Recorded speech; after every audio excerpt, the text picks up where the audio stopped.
Bienvenue dans ce tutoriel vidéo.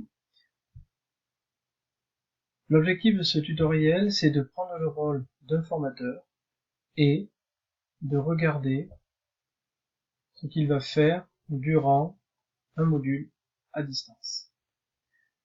Donc la première chose à faire, c'est effectivement de vérifier si le forum est actif. Donc est-ce qu'il y a quelqu'un qui a posté un message? Pour le coup, non. Donc mon travail, ça va être de regarder, voir peut-être même initier un message si ça démarre pas. Tout ça pour arriver à la séquence 1. Et à la séquence 1, il est prévu une classe virtuelle, donc je peux regarder s'il n'y a pas trop de soucis. Mais là, tant que la date n'est pas arrivée, je n'ai rien à faire. Si la date arrive, il suffit, quand la date arrivera, d'aller sur le lien double-clic pour accéder à la classe virtuelle. Si je double-clique là-dessus, je vais voir apparaître un écran comme celui-là, où je vais pouvoir discuter avec les autres apprenants. Ceci étant fait, on passe à la séquence 2, donc par rapport au planning. La séquence 2, à un certain moment, en tant que,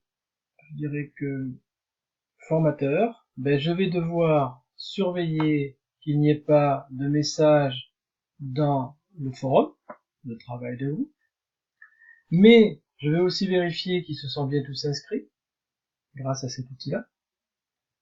Et ensuite, je vais devoir analyser le recueil les réponses qu'ils ont mis dans le recueil.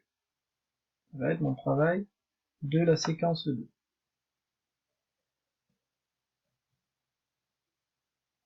Le chat est prévu pour les apprenants, mais s'ils veulent me convier à leur chat en tant que formateur, je peux très bien m'intégrer dans le chat des discussions. Mais là, c'est quand même un chat qui leur est réservé. Donc là, après, il y a les ressources. Donc ça, j'ai rien à faire en tant que formateur. Par contre, la production, je vais pouvoir aller vérifier si les productions sont faites. Et il suffit que je clique là-dessus et je vais voir quelle production est faite et je vais pouvoir mettre une note à cette note-là.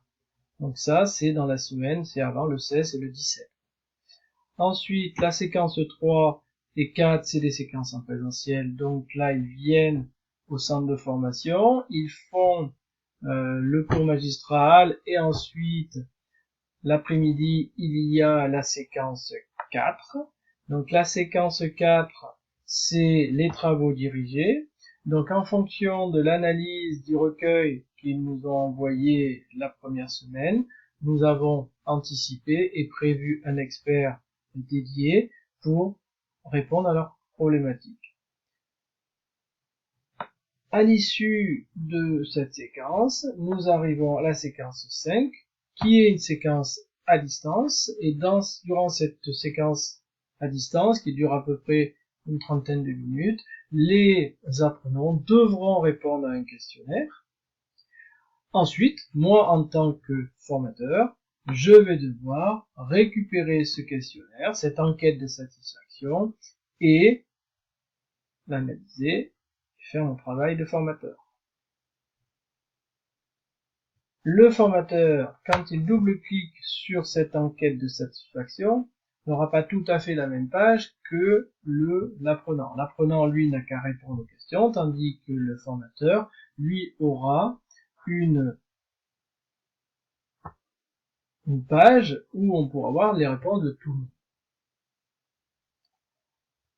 Avec des possibilités d'analyse, donc ici, par exemple, avec les moyennes de réponse, bon là, il n'y a qu'une réponse, donc c'est un peu difficile à analyser, mais en tout cas, on pourrait imaginer groupe visible tous les participants.